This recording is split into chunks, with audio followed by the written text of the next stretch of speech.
Burn ইনস্টিটিউটে আছেন আমাদের সহকর্মী হাসান আল মাহমুদ। সেখানকার সর্বশেষ পরিস্থিতি জানাতে যুক্ত হচ্ছেন তিনি আমাদের সাথে।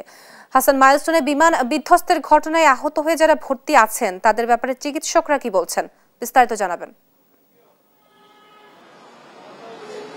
তো আপনাকে ধন্যবাদ। আমরা এই মুহূর্তে জাতীয় বার্ন প্লাস্টিক সার্জারি ইনস্টিটিউটে আছি। সেখানে চিকিৎসকরা যেটি বলছেন যে এখন পর্যন্ত যে 44 জনের মতো ভর্তি রয়েছে, প্রত্যেকেরই কিন্তু চিকিৎসা হচ্ছে। সেখানে বাংলাদেশ, ভারত, চীন এবং সিঙ্গাপুরের 4 দেশের বিশেষজ্ঞ চিকিৎসকদের সমন্বয়ে একটি টিম তারা কিন্তু কাজ করছে এবং প্রত্যেকেরই কিন্তু আলাদা কেস স্টাডি করা হচ্ছে এবং তাদের আসলে কোন ধরনের চিকিৎসা প্রয়োজন এই মুহূর্তে সেটি কিন্তু তারা বলছেন এবং সেই অনুযায়ী এখন পর্যন্ত চিকিৎসা চলছে। যদিও যাদের আসলে 50% উপরে পুড়ে গিয়েছে তাদের এই মুহূর্তে আসলে বাঁচানোটা অনেকটা কঠিন। সেক্ষেত্রে তাদের আইসিইউতে নিবিড় পরিচর্যা কেন্দ্র সেখানে চিকিৎসাধীন আছেন এবং তাদের অবস্থা কিছুটা আশঙ্কাজনক। তবে এখন পর্যন্ত আমরা যে খবর পাচ্ছি যে প্রায় 16 জনের মতো কিন্তু তারা ছুটি নিয়ে বাড়িতে গিয়েছেন বিভিন্ন হসপিটাল থেকে এবং গতকালকে আমরা দেখেছি জাতীয় বার্ন প্লাস্টিক সার্জারি ইনস্টিটিউট থেকে 2 জনকে ছুটি দেওয়া হয়েছে, যারা চিকিৎসায় পুরোপুরি সুস্থ হয়ে গেছেন। যদিও তাদের পুড়ে যাওয়ার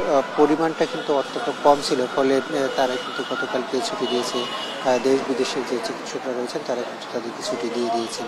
তো বাকি যারা রয়েছে তারা এখন পর্যন্ত চিকিৎসাধীন রয়েছে এবং গতকালকে পর্যন্ত আমরা যেহেতু খবর পেয়েছিলাম যে 35 জনের মৃত্যু এখন পর্যন্ত নিশ্চিত করেছে হাসপাতাল কর্তৃপক্ষ এবং বাকিদের চিকিৎসার ব্যাপারে কিন্তু তারা সর্বোচ্চ চেষ্টা করছেন এবং গতকালকে হাসপাতালের পরিচালক যেটি বলছিলেন যে তারা কোনো ধরনের ত্রুটি করছেন না এবং সম্পূর্ণ চিকিৎসা খরচ হাসপাতাল কর্তৃপক্ষ ব্যবস্থা করছেন এবং প্রয়োজনে তারা যত ধরনের আসলে ইনস্ট্রুমেন্টাল সাপোর্ট প্রয়োজন হচ্ছে তারা কিন্তু সবটুকু দিয়ে চেষ্টা করছেন এসব রোগীদেরকে সম্পূর্ণ সুস্থ করার জন্য। তো এই ছিল আমার কাছে এখান থেকে সবশেষ পরিস্থিতি। তো